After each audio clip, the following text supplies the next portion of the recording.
पहाटेच्या शपथविधीवरून अजित पवारांनी पुन्हा एकदा खुलासा केला की शरद पवारांची माझी एका उद्योगपतीच्या घरी भेट झाली होती, मात्र शरद पवार अमित शहांना भेटल्यानंतर त्यांनी शब्द पाळला नाही, असं अजित पवारांनी खुलासा केला पहाटेच्या शपथविधीवरून. त्यांनी खुलासा केलेलाच आहे ना.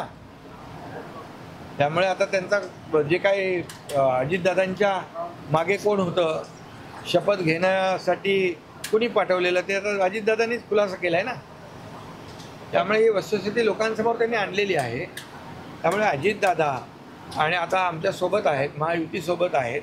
आज महायुतीचं काम या राज्यामध्ये खूप चांगल्या प्रकारचं चालू आहे. शिवसेना भाजप युती होती, त्यामध्ये अजितदादा सामील झाले.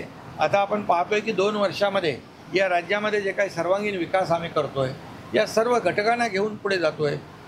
केंद्राची मदत आम्हाला मिळते आहे. मोदीजींनी देखील 10 वर्षामध्ये जो काही केलेला देशाचा विकास आहे तोही लोकांच्या समोर आहे.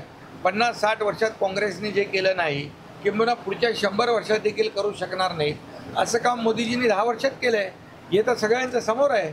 आणि राज्याने देखील केलेला विकास, राज्याने घेतलेले निर्णय, राज्याने लोकांसाठी सुरू केलेल्या योजना, मग शेतकरी, कष्टकरी, कामगार, महिला भगिनी, तरुण, ज्येष्ठ सगळ्यांसाठी आज म्हणून आम्ही डेव्हलपमेंट विकासाच्या मुद्द्यावर लोकांसमोर जातोय. शासन आपल्या दारीसारखा लोकाभिमुख कार्यक्रम आम्ही केला. थेट जनतेमध्ये जाऊन आम्ही केलो. घरी बसून काम करत नाही आम्ही, फेसबुक लाईव्ह करत नाही, डायरेक्ट लोकांसमोर जातो, बांधावर जातो, शेतावर जातो, लोकांच्या अडचणी समजून घेतो. आणि ऐकणारं सरकार आहे आणि ऐकून निर्णय घेणारं सरकार आहे. त्यामुळे या निवडणुकीमध्ये लोक केलेल्या कामाची पोचपावती देतील.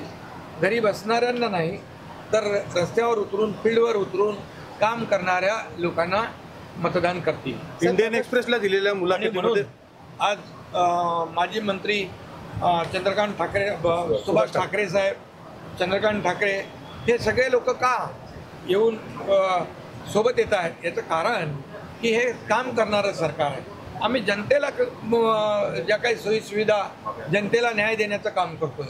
त्यामुळे काल कालच्या फेजमध्ये झालेल्या 5 लोकसभा मतदारसंघामध्ये 5च्या 5 जागा महायुतीच्या येतील.